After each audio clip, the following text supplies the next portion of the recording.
Hey guys, Machines and Metal here.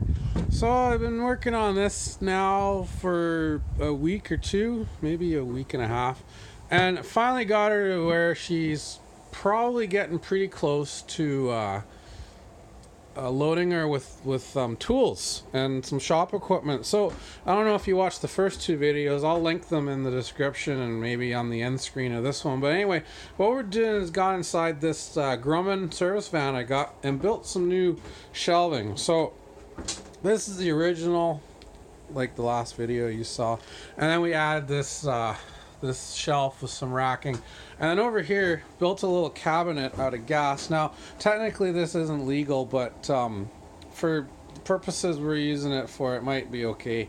It's supposed to be in a metal fuel safety box, so I might end up having to change that and put a metal box in there.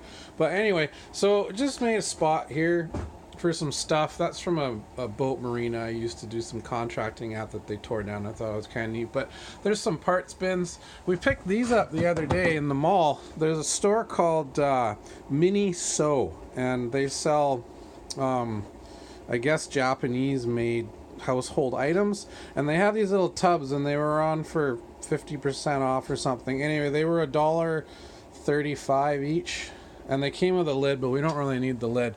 So I bought 20 of them or something, and I just put them up there, guys. There's nothing really in them or nothing holding them down. What I'm going to do is put a couple strips of this angle iron. So you got some 3/4 inch angle iron. And I'm going to put it in behind those so they don't do this when you're driving around. They're gonna stay at the front there. And the same thing here, guys. We built a part shelf. I ordered those tubs off the Amazon website, and I got some larger ones coming from down below, and I got some of the smaller ones up top, and then made that shelf and got some extra shelving for something here eventually. But anyway, I'm gonna do the same thing, guys. I'm gonna run a piece of that angle iron down the back there so that these things don't slide back when I'm driving, and I'm probably also gonna have one across the front so that they stay. I don't know if we're gonna divide them up. We'll figure that out when we get there. This is an old work order rack that I had from the shop days. Not that I want to collect this many work orders ever again, but these are handy if you're working on a customer's job, and for some, you got to order parts and you don't have them, and you can kind of put them in here and order, and as they get older, you look at the older ones at the top and follow up on them. Customers like that. Fire them a text, send them an email, something. Just say, hey, was looking at your work order, and yeah, I know we're waiting on that belt. It's still not in.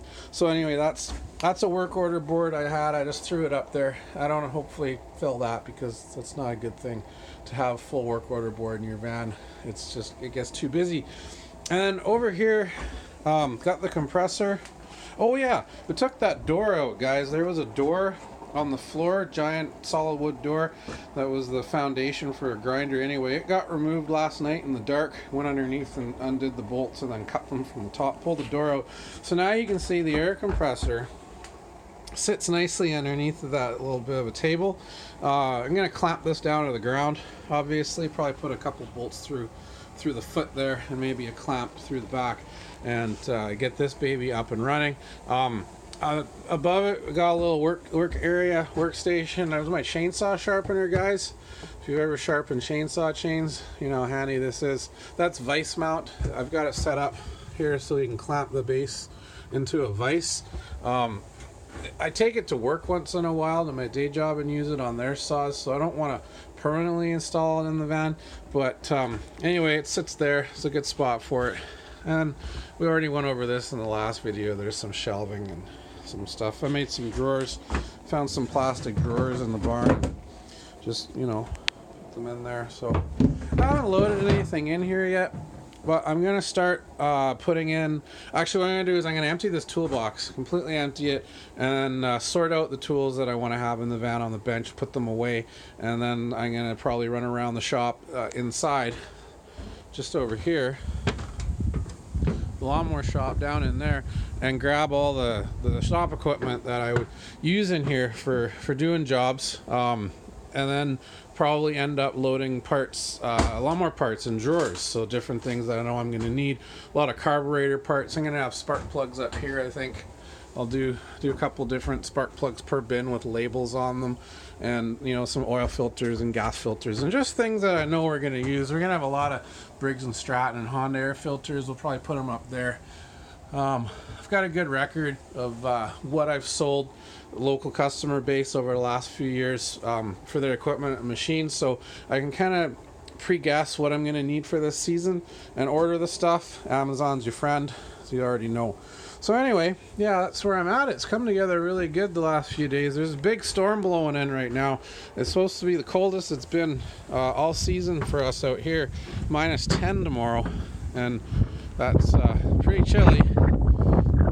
It's blowing like crazy right now. I got the little propane heater going in the barn, in the van. So anyways, guys, just thought I'd show you that. Shout out to Samalam, who came and defended the van against the weather the last couple of days. We got this heater going, and she hung out with me and helped me work on this the shelving unit and operated the impact gun. We had a lot of fun in here, that baby. So anyway, I'll make another video when I get this thing loaded up with some stuff to look at. Thanks for watching, and don't forget to hit the subscribe button.